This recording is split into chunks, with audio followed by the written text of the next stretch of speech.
verdade. Henrique, eu estou te convidando hoje aqui para a gente discutir alguma coisa sobre esgoto e água.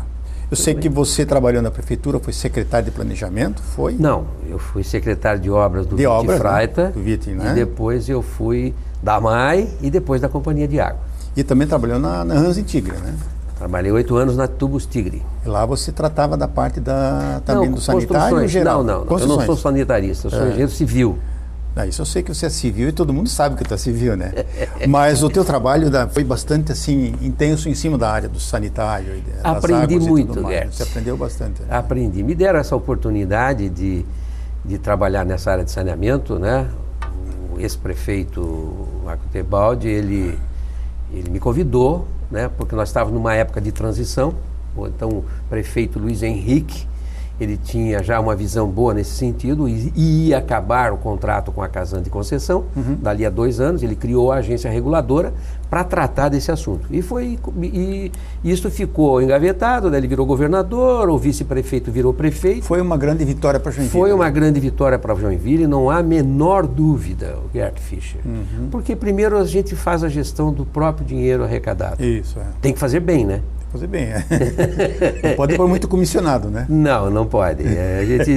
Isso a gente tinha escrito uma coisa lá bastante controlada. Não sei como é que está agora. Mas, Henrique, a questão aqui é o seguinte, nós estamos passando um período de estiagem.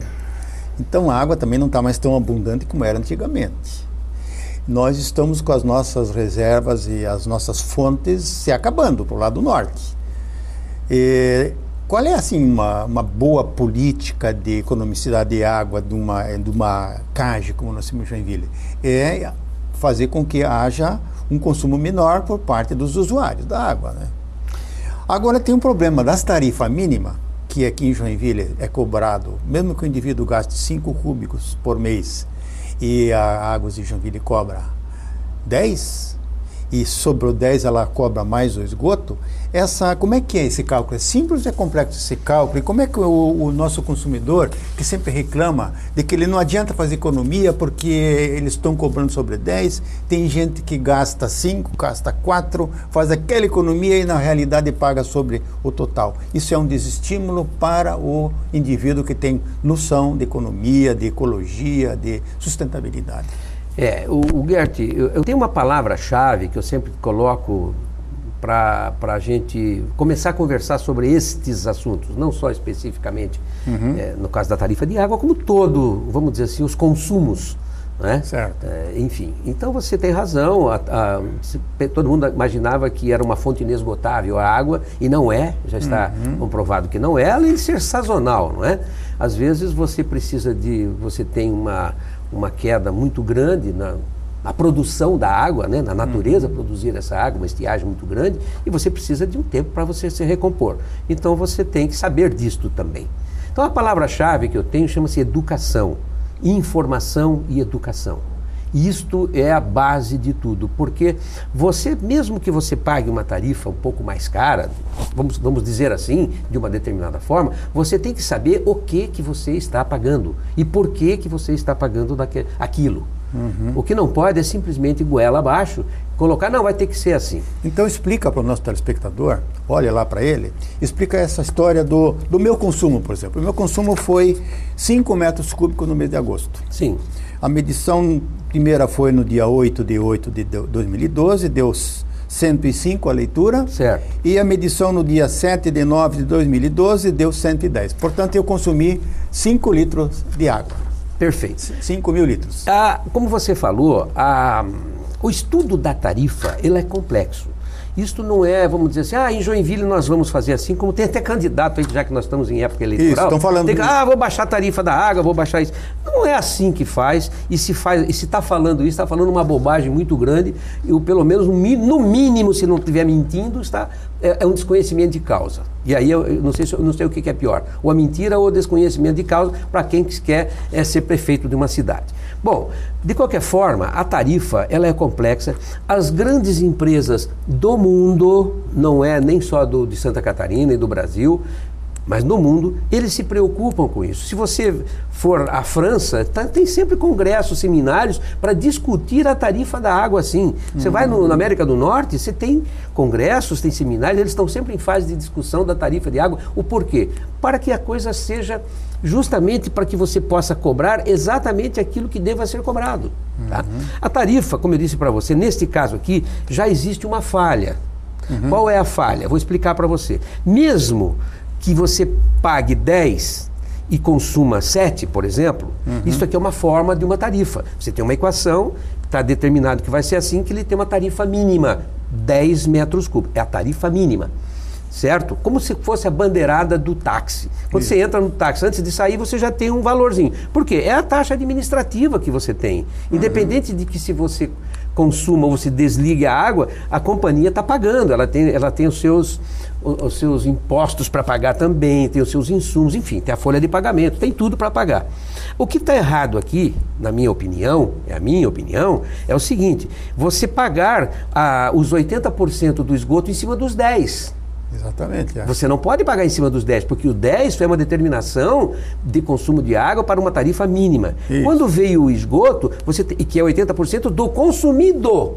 Então você produziu o esgoto em cima do 7, ou do 6 aqui. 5? Do 5 aqui. Então você produziu o esgoto em cima do 5. Se você está pagando em cima dos 10, você está pagando, no mínimo não, você está pagando 100%, né? Ou 50% de baixo para cima, de cima para baixo, do valor do esgoto. Isto é, você está pagando pelo menos 40% a mais. Se você considerar 50% sobre 80, dá 5 vezes 8, 40, você está pagando 40% a mais. Quer dizer que os candidatos podem bater nisso aí, né? Na taxa mínima, bem dizer, não, né? O que pode bater, pode. O que eu sempre peço para as pessoas, principalmente para os candidatos, a prefeitos, a vereadores e tudo mais, que vão conhecer a coisa para poder fazer. Dizer que vai fazer, simplesmente por fazer, aí também ele vai desestabilizar tudo que se construiu da companhia de água, que foi uma grande conquista. Temos que preservar a companhia, né? Temos que preservar, ela é nossa. Hoje todo o dinheiro arrecadado... Mas não é uma sociedade anônima que visa lucro para os acionistas? Ela é uma sociedade anônima, onde o capital dela, o município, vamos dizer assim, detém 99%. Ah, sim. Quer dizer que todo o lucro vai para o município. E todo o lucro vai para o município. A não ser um pequeno percentual dos acionistas privados.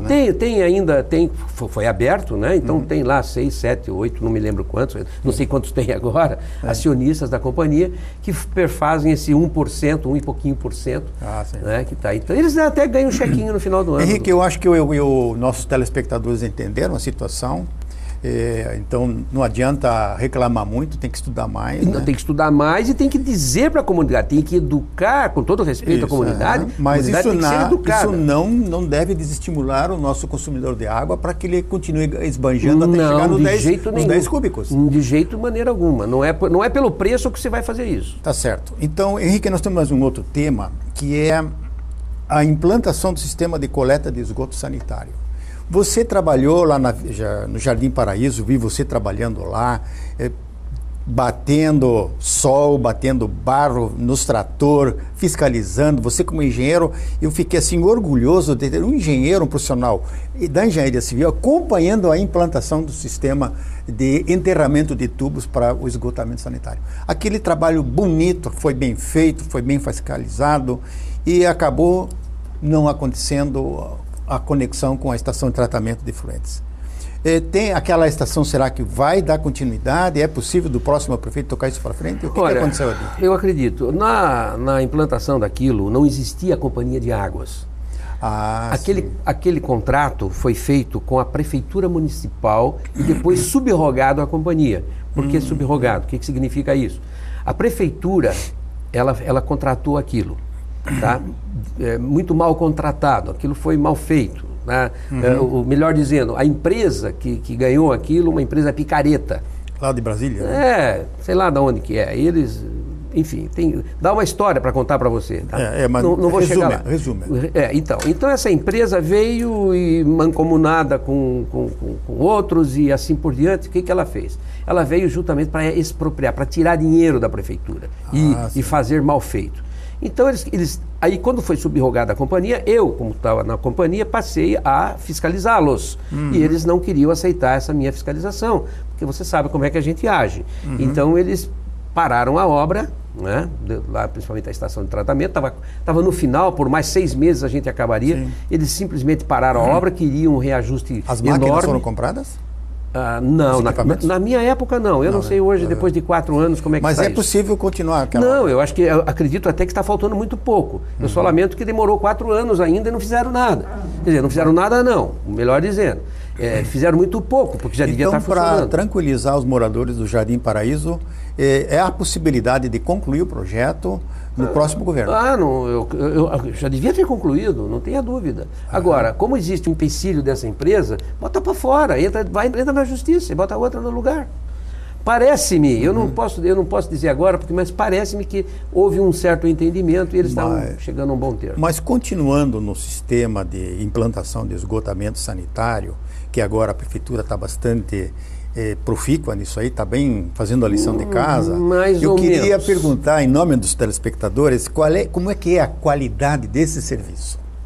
Ô, Gert Fischer, telespectadores, quando nós criamos a Companhia de Águas de Joinville, existia dentro da nossa missão, era tornarmos uma das melhores companhias de águas do Brasil. Esse era o nosso propósito. Sim. E isso dá para fazer perfeitamente, porque nós estávamos saindo do zero, não é? E nós não fizemos tudo da nossa cabeça, nós fomos buscar muitas coisas fora.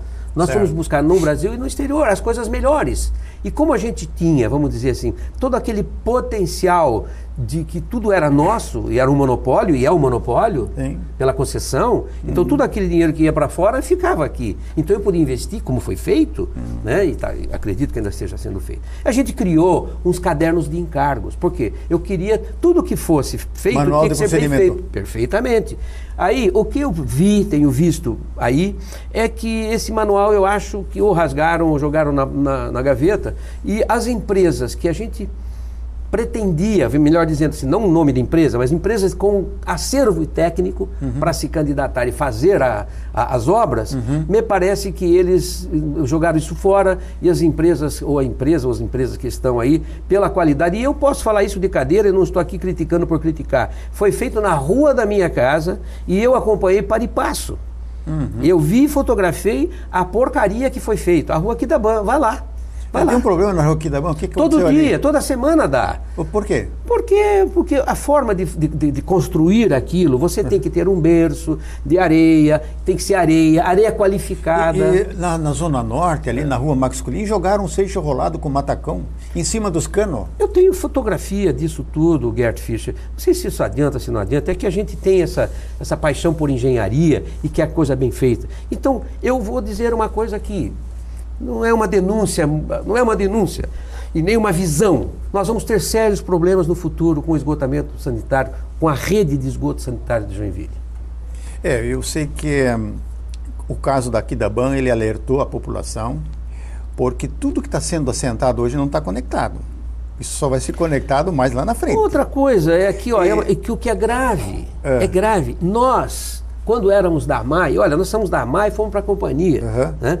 E nós fomos até multados pela AMAI. Depois que eu fui para a companhia, fui multado pela AMAI. Tudo bem, eu acho que é por aí mesmo. Está fazendo mal feito, vai ser multado. Henrique, nós vamos terminar esse primeiro bloco. Vamos convidando os telespectadores que aguardem aí que nós já retornamos.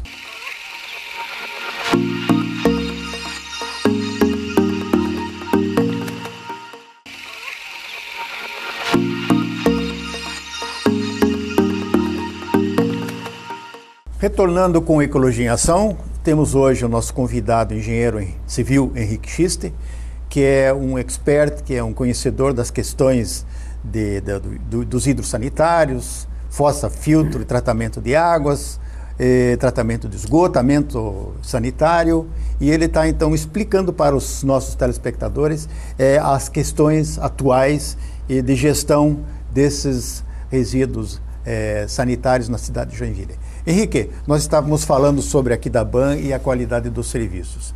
Eu soube, e a gente sabe que as normas técnicas recomendam, que eu também estou muito ligado hoje à construção civil, a gente tem enterrado muito tubo, a gente tem enterrado retardadores de água em grandes construções, e isso tudo tem que ser feito de uma maneira técnica correta, senão não dá certo. Rebiloque com aqueles canos segmentados. Sim. Se você não encostar com areia molhando o tempo todo, ele vai deformar e vai... Na realidade, vai arrebentar. Você não pode fazer fora do que a norma estabelece, do que os estudos já determinaram como que tem que ser feito. Não é? Nesse aspecto, Gert, o que me preocupa, eu até quero fazer assim, saindo de uma brecha, a gente volta em seguida. Sabe por que acontece esse tipo de coisa?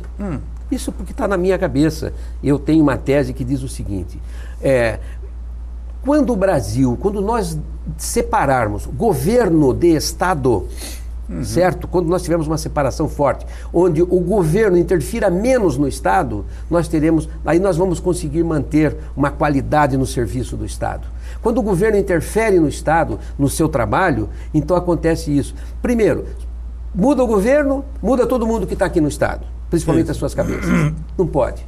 Está entendendo? Então você não tem motivação para ficar aqui, os concursados. Depois vira cabide de emprego, enche lá. Então tudo isso, eu estou falando isso por quê? Porque aí vem recomendação não do Estado. O Estado é a companhia, ela é o Estado, vamos dizer assim. Estão lá os seus concursados, estão as suas pessoas que estão lá, uma qualidade fantástica. Bons técnicos. Aí vem o governo e diz assim, faça isso. Rasgue o caderno de encargos porque eu quero empresa de menor qualidade trabalhando aqui também. Economize isso, enfim.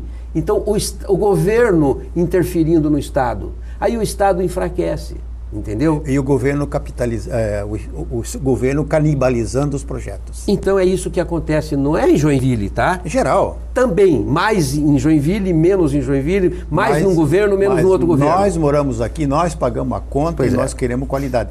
E como é que é o agente financiador, Caixa Econômica? Ela não audita isso? Responsável também, Caixa Econômica, BNDES, quem quer que seja.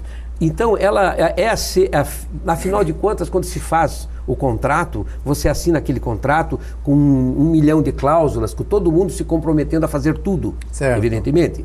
A Caixa Econômica, ela delega, por exemplo, assim, existe uma agência reguladora, a legislação pediu que se regulasse, existe uma agência reguladora, a agência tem que fiscalizar isso.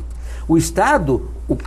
No caso da Caixa Econômica, do BNDES, não sei de quem que é o financiamento, acho que tem parte da Caixa e Caixa do BNDES, eles também têm os seus organismos de fiscalização e deveriam passar por uma fiscalização disso. Deveriam ter contratado uma empresa fiscalizadora para trabalhar. Sei. Ou auditoria, né? Uma auditoria também. E os relatórios? Independente, né? Onde é que estão os relatórios de fiscalização? Que tem que publicar, né? Tem que dar transparência, né? Tem que estar, pelo menos, se não publicar, estar à mão pública. Como é que o consumidor de água, o contribuinte, tem acesso a essas informações? Que é quem paga, né? Que é quem paga. Como? Tudo é mantido pela tarifa aqui, ó. Como é que eu posso acessar um portal eletrônico do projeto e implantação se ele não tem essa entrada, não tem essa possibilidade? Como é que o contribuinte pode fiscalizar hoje? Não tem como. Não tem. Agora, também me perdoe o Ministério Público, que existem denúncias, existem a imprensa, existem fotos, existe reportagem em cima de tudo isso. Existe o povo que está lá na rua vendo a coisa. E o Ministério Público poderia também cobrar, né? Eu não digo para punir, não é questão de punir ou de o que quer que seja. É que se faça bem feito. Só isso que a gente quer. Engenheiro Henrique, nós temos... vamos voltar ao... Eu me entusiasmo muito com esse negócio. Não, é entusiasmante mesmo. Vamos voltar à questão das fontes alternativas de água para Joinville. No momento, já está se falando, daqui a pouco tempo, nós vamos ter uma zona sul muito ampliada, as indústrias GM está chegando e outras grandes indústrias em Araquari vão ter que ser abastecidas pela Águas de Joinville, a Casan não vai dar conta nos seus projetos que tem por aí, e está se falando em se utilizar a água do rio Itapucu. É uma água, eu sou engenheiro agrônomo, eu sei essa água é toda ela contaminada por agrotóxicos que são lançados às toneladas nos bananais, nas arrozeiras, e não é pouco, e são agrotóxicos que estão matando o passarinho. Esse sistema de tratamento desta água de Itapucu, esse é um sistema que pode eliminar os agrotóxicos? Bom, Gert, você sabe que hoje pode tudo. Você pode pegar até água do mar. Custo, né? Aí é que está. Aí é que está. A sua tarifa vai ficar mais cara. A questão do Itapocu é uma coisa muito interessante. Você tocou num ponto muito interessante. Existe esse outro aspecto que é muito grave e também tem que ser levado em conta.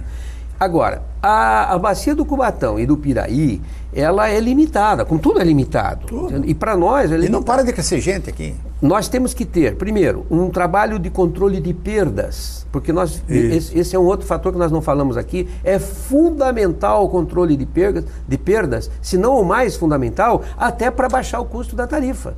Você está entendendo? Então nós tínhamos um controle de perdas lá no Herança do Passado, aí muito grande. Tá? Não vou falar agora em números porque posso pecar. Mas era muito grande. E nós tínhamos um trabalho forte. O que era o trabalho forte? Primeiro, o investimento na tecnologia. Segundo, investimento na educação do povo. Terceiro, investimento no próprio profissional da companhia e através de congressos e seminários, buscar outras cabeças que também estudam a mesma coisa, para você trabalhar isso nesse todo. E a gente vinha gradativamente reduzindo as perdas. Parece-me que isto parou um bocadinho e agora parece que cresceram as perdas novamente. É papo que também não se publica isto, né? Seria muito interessante se publicar, mas não se publica. E parece que voltou a crescer a perda no sistema. Então, lá no Itapocu, voltando ao Itapocu, que eu acho que é o foco que você quer saber, eu acho que era muito interessante você ir buscar água do Itapocu, sim. Agora, onde é que está o problema? Está onde você falou. Tá? E agora, então o que tem que fazer? Então tem que fazer um trabalho conjunto, onde a Agência Nacional de Águas, aí já não é nem a mais nem nada, é a Agência Nacional, a ANA, ela é a obrigação de fiscalizar esse manancial. É a ela que tem que vir, e a estrutura da ANA, a gente sabe que é uma droga, uma porcaria, ela é só um cabide de emprego que fica em Brasília. Engenheiro Henrique, nós sabemos que as arrozeiras da região aqui, elas têm mais do que 70 anos. Até o próprio Ministério Público Estadual e Federal já qualificou como passivos químicos. Quer dizer, há muitos anos que se aplica o agrotóxico, se aplicou muito mais, esse agrotóxico está todo dentro, depositado naquele solo. Ele é lentamente lixiviado, mas ele é sempre alimentado com novas aplicações. E eu sei que os sistemas convencionais de tratamento da água não impedem que o agrotóxico passa pelos filtros. Tá. E esse tratamento eu sei que deve ser com carvão ativado para minimizar essa passagem maciça de agrotóxicos. Gert, quando você tem um manancial, não importa qual que seja, tá? É altamente contaminado com agrotóxico ou não, ou com outras coisas, enfim. Você tem um manancial onde você vai buscar água dele para você depois transformar isso em água potável. Alimento. Exato, perfeitamente. Então, o que você tem? Evidentemente que no convencional é o que se faz no mundo inteiro. Filtro russo. Filtro russo, e você trabalha com óxido de alumínio para você fazer a decantação e tal, e ok, tá? Isso no mundo inteiro. Você veja que a água de Joinville é boa. Boa. Você toma uma boa água. Eu, na minha casa, eu não uso filtro. Eu não compro água, eu bebo água da torneira. Eu tenho aquele filtro, esse que a gente tem lá com carvão ativado, para tirar gosto. Porque o carvão ativado não resolve nada, ele só tira o gosto. Só o gosto, né? Então eu concordo contigo. Agora, o que há de se fazer? Há de fazer um trabalho conjunto, porque agora eu vou ser o entrevistador. Da onde que nós vamos buscar água para Joinville? Complicado. É complicado. Então você veja bem, ao invés de se ficar falando que vai baixar isso, vai fazer aquilo, baixar tarifa, não sei o quê, eu vou estudar um modo de conseguir mais água para Joinville. Opa, esse cara tem cabeça. Que nós não podemos perfurar poços aqui porque nós não temos aquífero aqui em Joinville. Não temos aquífero. E outra... todo o nosso manancial aqui subterrâneo está contaminado por água salgada. Eu ia falar, esse é um outro problema que nós estamos aqui na beira do mangue. Do mangue. E outra, qual é a capacidade... E outra, tem uma regra para furar poço. Exatamente. Você está entendendo? Você não pode... Não, você afunda a cidade. Afunda. Tá? Nós já tivemos alguns casos em Joinville, né? Já tivemos alguns casos. Abriram um poço e fecharam outra vez, né? Eles já não estão mais aí para contar. Rachou o prédio e tudo por causa prédio, da... Não, uma fábrica fundou. Fábrica, né? Pois é. Então, Henrique, eu acho que é um tema assim que a gente deveria discutir mais tempo, com mais cuidado. Eu acho até que as entidades sociais deveriam as entidades de classe, convocar o as povo, AGESs, né? os CAJs, essas, né, deviam se preocupar. Aliás, estão... tem que se preocupar um pouco mais, né? Até a própria Associação do Meio Ambiente, a Prema, que está com quase 35 anos, está começando a pensar mais socialmente nesses temas, né? E tem que pensar. Não adianta só falar assim, não pode pegar água do Itapocutá, tudo bem. Da onde nós vamos pegar? Engenheiro Henrique, nós terminamos esse segundo bloco, já deram um aviso aí.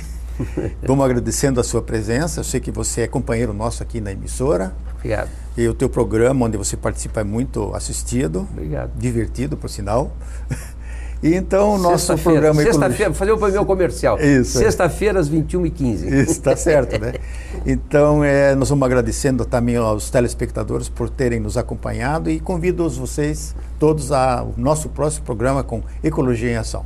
Que também é muito bom. Ok, até lá.